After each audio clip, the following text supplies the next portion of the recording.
Holroyd. The morning loop. It starts right now. After yesterday's footage, the Lab Oversight Commission is officially investigating 2 emergencies. First, Exhibit A.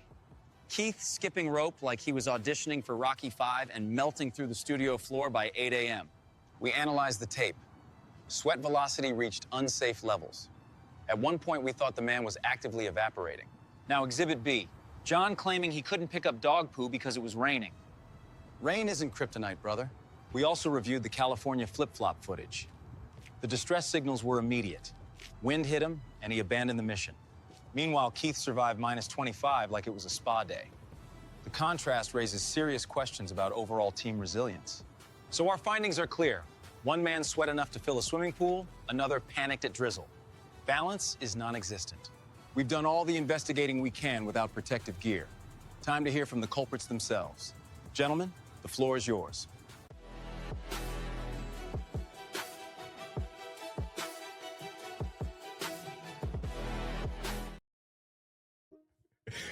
There's no inside jokes here in the lab. None at all. You guys got a skipping rope? Well, you might want to try skip rope. Apparently, it's a new trend in 2025. Yeah, skipping and hula hoop. Nicely done, Neiman, Jimmy, or whoever the hell that was.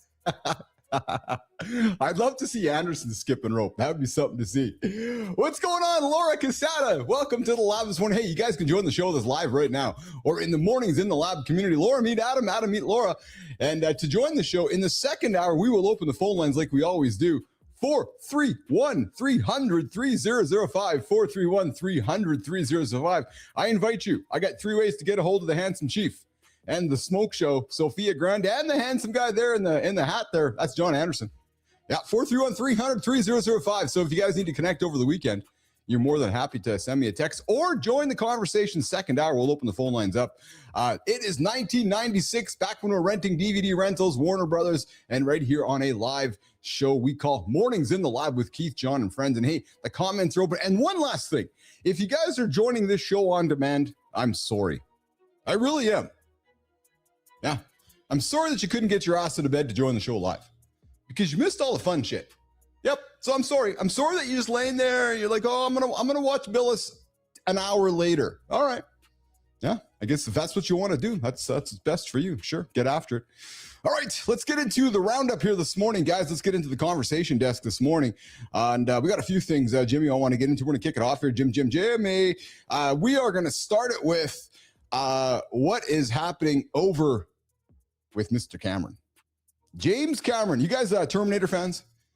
Well, Sterling, Preston, you Terminator friends? What do you guys think of this whole thing? Nation, James Cameron says he's rebooting Terminator after Avatar 3, but here's the twist. Reality already caught up to his science fiction. Yeah, imagine trying to outpredict AI in 2025 when half the things Cameron warned us about now have LinkedIn profiles. Fresh cast, no Arnold, no Sarah Connor, powerless humans versus systems and runaway tech. That's Cameron's new angle, survival without guarantees. It's not lost upon me this news is dropping the same day that we got this big Warner Brothers Netflix announcement. So apparently Cameron is writing a Terminator 800 or whatever it is. But this one is going to be a Terminator without Arnold and Linda Hamilton. So he's resetting, relaunching, we got Anderson joining the green room in a snowsuit from California after he was frolicking in the backyard cleaning up the dog shit. What's going on, Johnny? What's up, brother? How are you?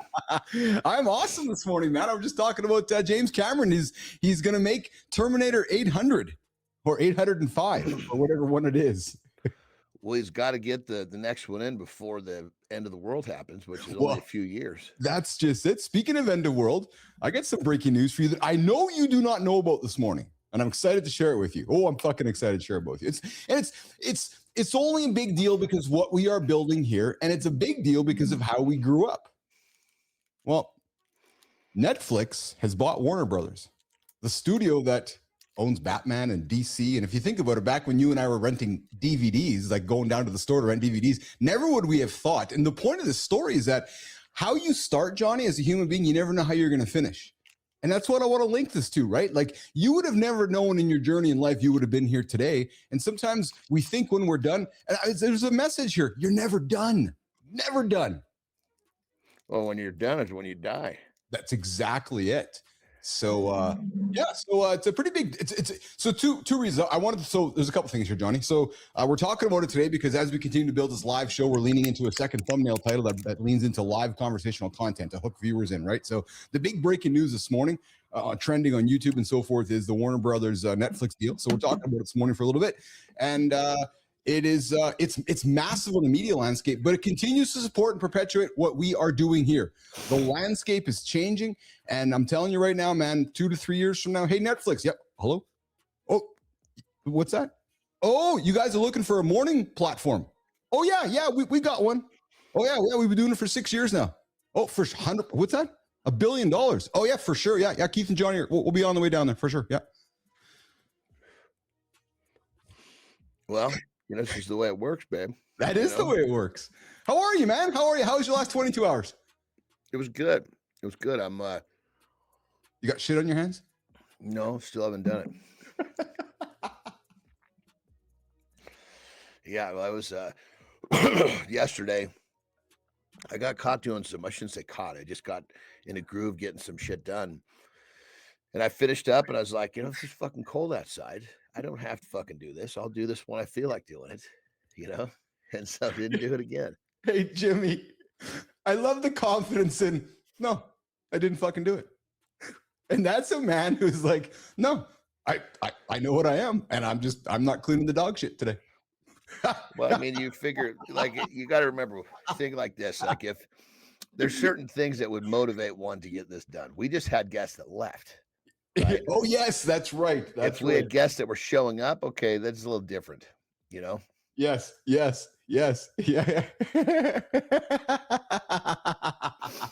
I'm sorry, man. I'm just laughing with you right now. No worries, brother. No worries. You always years ago, yeah. I was the guy when I said I had to do something, I was going to get it done, irregardless if it fucked up the other shit I was doing. Maybe as we age, we've earned this, right? No, I'm not fucking doing it right now. No, just not doing it. Fuck it. Just gonna do it when I want to do it. Speaking of doing it, so when I met you, you've said that will never fucking happen. I know. When I met you, and we've talked many times, and you're like, I'm the guy who's always ready. I'm like, yeah. And you're like, yeah, they want to call me for a photo shoot. I'm gonna be ready. Abs, I'm fucking ready. Well, I found a really cool clip. It's about 8 seconds, 12 seconds. You're going to appreciate this because, again, it's content we grew up with, especially I did with Netflix and Warner Bros. Remember Wolf of Wall Street, Leo DiCaprio? Yeah, I just watched that for the first time. Fuck, man. Dude, are we always on the same length or what? So there's a really cool scene there. Jimmy, let's get it on the screen here. And check this out. This is fucking, watch this. Watch Leo closely, how he instantly gets into character. My point is always ready. Jimmy, run this. Leonardo DiCaprio stays in a constant ready mode on set, fully primed before every take. The man treats preparation like a professional lifeline. But Leo's approach says something.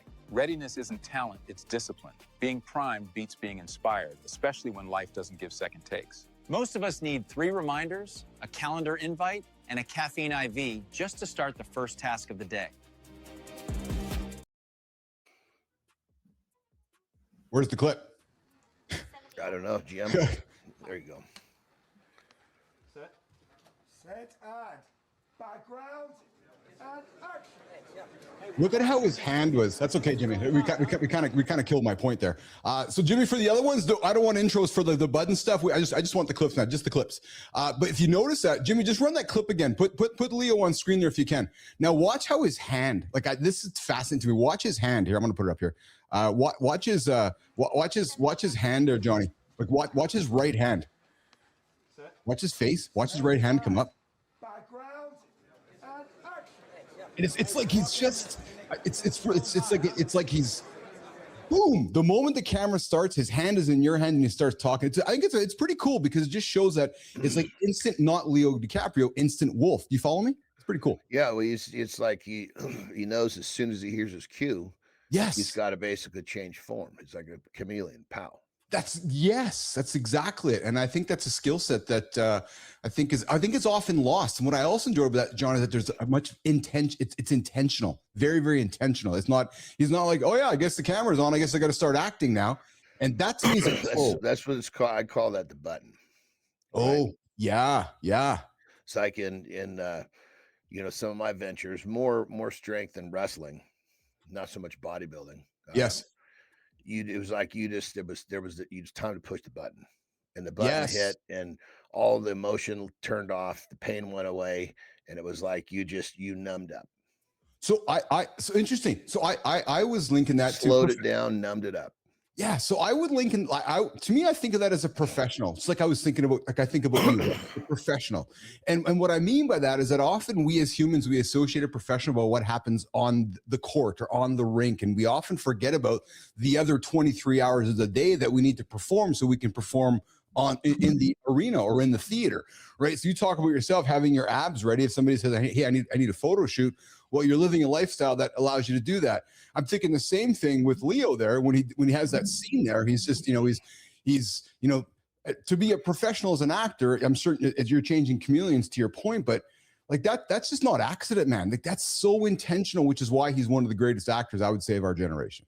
Well, everybody has different ways to get in their space. Yes. Yes. And I actually enjoy watching this stuff. Like me too. I do. So like some people, like for me, I was kind of one of those guys where I was a little more within. It was like there was that mental button push, boom, I'm here. Yes. Right. Other guys, you see it, they're vocal, they're moving, they're getting their RPMs up, so when that whistle blows, they're already, it's like a dragster, it's if 6,000 RPMs is the top, they're sitting there at 4, right? And then when they hear the whistle, boom, they're right at the top. You know what I mean? As to I was a little more comfortable at a slightly higher idle. But then like 2 examples. So actor Robin Williams, what his thing was is all these directors kind of agreed that it would appear that he was fucking around the set. Yeah. Right? Yes. But what he was doing was he was making people laugh, because making people laugh gave him something that made him a better actor. Yes. Yes. It's like if you look at his shows, his shows sometimes would go like 2.5 hours because the more they gave him, the more he could give back. Yep. Right. Oh, and man. Then, like one of my favorite, when I was a kid, one of my favorite football players was a guy named John Randle. He played he played for you remember the Raiders, him? didn't he? The Raiders, didn't he? No, he might have, but he was a Viking guy primarily. Okay. I'm thinking somebody else. Okay. I think there was a Randle for the Raiders, but he was kind of an undersized black guy that he wasn't supposed to make it, and he did. That's what I loved about his story. But and they became one of the greatest. But dude, like I don't know how long it would be, but this fucking guy would be, and his whole team his coaches would just kind of giggle, as he's getting his RPMs up. I mean, he's fucking on the sideline, fucking making sounds and yelling, and it was like, and then by the time the game hit, he was just vocal the whole fucking time. He's talking to the fucking refs, he's talking to the other team's quarterback, he's talking to the fucking lineman across from him. He needed his RPMs up, and it took him a while to get there. So everybody has their thing to get in their spot, and we saw DiCaprio. He just needed to be eyes closed. He knew what he was going to do. He was waiting for that signal. Bam, he took form. I would actually invite you to reframe what you said, because I'm not necessarily sure I fully agree that I don't know if everybody does have what Robin and Leo has, which is why I put it on the table. And hear me out. No, I'm not saying everybody has that. No, I know. Yes. I'm saying that, this is what it takes to be great. Those that are great have it. That's how I want to frame it. Those that decide to get out of the stands and get onto the stage have it, because there's a reason they've chased it. And that was, to me, the teaching when I saw Leo. Anybody watch that clip and go, why am I struggling with life? Watch that clip. What do you mean, Keith? Just watch it. Like, just watch it. And seriously, but he's just moving his hand. I'm like, no, you've missed the whole point. Like, if you see that scene and you can't understand what I'm talking about, then you belong sitting in the stands. You're never going to be on stage because you don't understand how to be a professional. I'm not trying to talk down, but there's truth to that whole thing. Like that scene there, those 6 seconds is a powerful metaphor for being a professional. Well, and if you think about it, everybody's process, the greats, that when you find, and I hate to say greats because I know what you mean. Here, including myself in this conversation, I don't consider myself in the school with these guys, but anybody who's had a higher level of success that has some variation of this. Yes. It's basically a process that they developed to get out of the stands. Bingo. Because think of his hand placement, John. I'm going to suggest that 99.9% of actors in that move would probably just walk up to the scene with their hand by their side and then just start. Where he's like, well, no, that's not how it's properly done. I'm about the details, right? And I know we talk details, get caught in the noise and the signal, but it's no. Actually, to get out of the stands and get on stage, or to talk LeBron James, no, you need to move over a couple. You need to do this, and then you need to do that. Then you're going to do it. It's like he's saying, no, the right way to do it is this way. It's the same way when you coach me with peptides or lifting or the things that you know as an expert or as a pro. It's the same thing, and that's where I think that those that take interest, back to the lug nut, Johnny. Oh, you mean I got to turn the lug nut 3 more quarters of an inch? Yep. Okay, that's what I got to do. That's what I got to do. That's what I think that was just a great example of going outside of the box to drive success. Speaking of going outside the box, I know when it was also, it was the hand, it was the eyes closed, it was the head tipped down. Yes. It was the whole, it was that, like, you quarter turn of a lug nut. Yeah. He had a quarter turn of his whole being. Yes. He was cocking. Very cool. Very cool. Very cool. You know what's also very cool is I know you're into minerals and you're into investments and you're into smart investments. Well, there's a Sterling and Preston put something on the table this morning. Did you hear what happened with fucking Chase and Silver? Holy shit. Well, I have not, but let's get back to that in a quick second. There has been a 1.5 ears up, Johnny, $1 trillion white gold mine hidden beneath an Oregon supervolcano. I lost my words there. Jimmy, let's put this on the table for us. Nation, when headlines say largest lithium jackpot ever, they're not exaggerating. Oregon might be sitting on $1 trillion battery vault. Yeah, apparently the world's biggest EV upgrade is hiding under a supervolcano. Terrifying, exciting, and somehow perfectly American energy news. Massive opportunity, massive controversy. Mining, money, tribal land debates, global stakes. You two can take this one from here. 1.5 trillion. So it's sitting on the supervolcano. What's the volcano? What is it? I'm curious what. We're talking Mount St. Helens. We're talking Mount Hood. Yeah, it's the deposit sits, Johnny, in the McDermott caldera, a 16 million year old volcanic crater that straddles the Nevada-Oregon line, including the Thacker Pass. I'm not even aware what that one is. Yeah. Hey, Jimmy. Well, we got John Petrocelli joining us in the green room. We got a no bullshit session coming up, Johnny, with Petrocelli here in a few minutes on center stage. We're gonna have some fun with Petro. Hey, Jimmy, what we're coming in? He's coming in. Yeah, I was wondering when you're going to pull the trigger on that. He's gonna hang out with Petro. Just so you know, fuck man, he's been sleeping at the wheel. I've been doing, No, actually, Petro hasn't been. Petro's been joining me on Community Corner. No, you've been sleeping at the wheel. Fuck, he's here every day adding fucking value, and he's one of the coolest fucking guests. And he's totally sitting there. I'm like, what is this little goofy fucker going to stop thinking about fucking Bobo's nutsack and get fucking Petrocelli in here? No, it's Bimbo, not Bobo. Bimbo, whatever the fuck it is. Something, Bo. You have your sack, Bo. We got John Petrocelli joining us in a couple minutes here. Hey, Jimmy, while we're doing that, if you can find a Google Maps thing so you can show us where this, the most telling thing about, what is it, Bimbo? Bimbo. What was the most telling thing about this fucker? Is the way that you positioned yourself. Yeah. It was my Bilbo. My Bimbo. Yeah. My nutsack. You fucking weirdo. Here it is, Johnny. Here's this location here. So this is the McDermott caldera. Jimmy, can you zoom in on that? There you go. Yeah. So apparently this is where the world's largest lithium jackpot is sitting. And I don't know how they're going to get it. Recent research has estimates that the caldera may contain roughly 40 million metric tons. And why it matters, Johnny, is it technically and economically recoverable at scale. This could supply global battery manufacturing and electronics for decades, significantly increasing U.S. security. And in a world right now that is looking for minerals everywhere, I'm sure this was a discovery they were quite excited about. So I was, when I said a super volcano, I was expecting to see like a big fucking mound in the ground. Funny enough, it's not there. It's fairly flat terrain. It's true. Yeah. It just shows the kind of the things that we connect to. When we think volcano, we think mountain. Yes, exactly. Yeah, I guess Yellowstone is not that way. Yellowstone is, I mean, fuck, you see shit bubbling out of the fucking ground. It's flat as can be. It looks like the Midwest where that shit's bubbling. Yeah, isn't that true? At Yellowstone there. Absolutely. Hey, good morning, Jericho. I see you there in the comments. Jericho, I'll connect with you after the show, brother. Thanks for hanging in here. I got my lovely pet in the show as well. Good morning, Lauren. She's getting after this morning, big time hard in the gym. I love doing that. We got a date night tonight, Johnny, going to the Jets game. Looking forward to that. And hey, Jimmy, before we bring in Petro, let's do this epic spot. Johnny, I know we're both your curious souls. I found something really cool. And after this, we're going to bring in John to do a bullshit, no bullshit session. The skill of a golden eagle. So this is pretty damn cool, man. Jimmy, let's throw this on the screen, man. You saw that eagle drop a deer like loose luggage?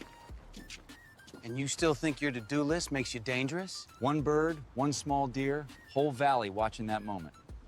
That is what focus looks like, not another tab open. Once that bird commits to the lift, there is no wobble. Your problem is you keep putting things back down. That clip is just nature saying, look up, zoom out. You stare at your screen and miss the whole sky. You keep jogging in circles, that bird crossed a whole valley. Big moves beat busy steps every single time. Remember that clip next time you stall on a decision. Pick a direction and move. That's your epic spot.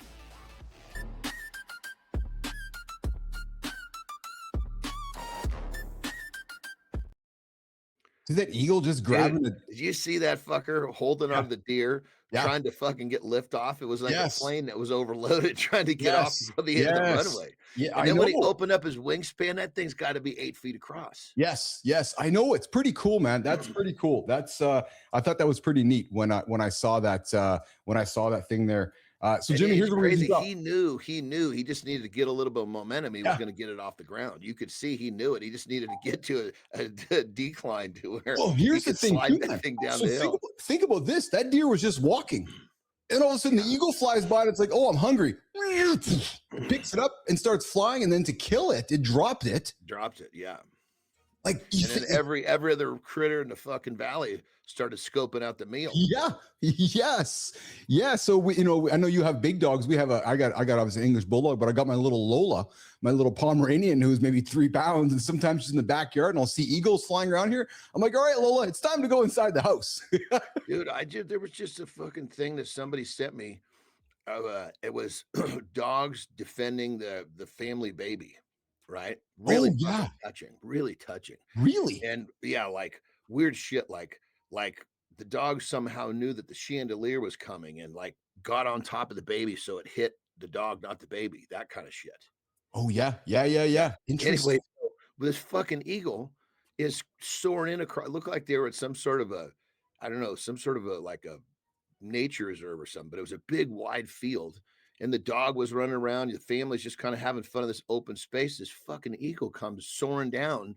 The fucking dog sees it and gets in front of the baby. So basically interrupted the eagle trying to grab the baby. Crazy. Could you imagine? Yeah. Could you imagine if that eagle would have grabbed the fucking baby? And I'm had him up in the air and fucking. Can you imagine the parents watching that happen? Dude, no, I can't imagine that. And then I don't know if he'd have dropped him because he's small enough, but they would have. I mean, holy God, talk about terror. So I'm actually curious. I'm just, I don't know if we have time. I'm actually curious if that's ever happened. Right? Where a hawk. It is. Sure. Yeah, you're absolutely right. Sure, it has. Yeah, sure, it has. Absolutely. All right. Good morning, everybody. Hanging out with Keith and John here on Mornings and Live with Keith, John, and friends. We're wrapping up with the morning loop here, and we're going to get to center stage. We got our resident bullshit professor joining us here in about a minute, Dr. John Petrocelli. Real quick, before that thing was silver. I was curious to ask Grok. I was going to do it. I didn't get around to it. So what I heard was Chase took like 13 or something million ounces of silver and took it from public to reserved, which means they couldn't trade off it anymore. They locked it up. So it's only theirs, which is like almost 10% of the whole fucking market. So if a huge institution is taking the silver off the market, it's not tradable, and making it theirs, that's a huge symbol. Something's coming. I just don't know if it's true. Ask Grok. What's the impact of that, Grok, of that news? Big move if it's JP Morgan. They're already the biggest private holder, with over 150 million ounces in their vaults from ETF stuff. But locking up another 13 million? That's about 5% of the global annual mine supply. not tense, still massive. It screams they're prepping for a squeeze, holding against inflation or EV boom demand. Silver's already up 50% this year. This could rocket it to $50 an ounce easy, making physical buyers rich and short sweat. Smart play by the bank. Bullish as hell for us little guys stacking. So there you go, Johnny. So it is true. Yep, 100%. Wow. Yep. So something to be said for that. Man, we're living in some weird fucking times, man. A lot of stuff happening behind the scenes. Speaking of behind the scenes, Jimmy, let's get the intro going. Let's bring the doc, and we're going to do a bullshit or no bullshit session with the resident bullshit professor himself. I sent him a note yesterday and said, Johnny, I said, we got a guest move out of the seat today. Would you mind joining? He's like, I'd love to. So I created a segment here. It's called BS or no BS. We're going to throw stuff on the table, John, and then we're going to challenge the professor himself, whether it's bullshit or not bullshit, and see what he has to say. We'll see if he's we're going to challenge him. Oh yeah. Well, I got some stuff here. Yeah, we're going to have some fun here. So he's ready. Just trying to understand the rules of the game. Yeah, well, we're making it up as we go right now. So let's do it. Jimmy, let's get this center stage started, pal.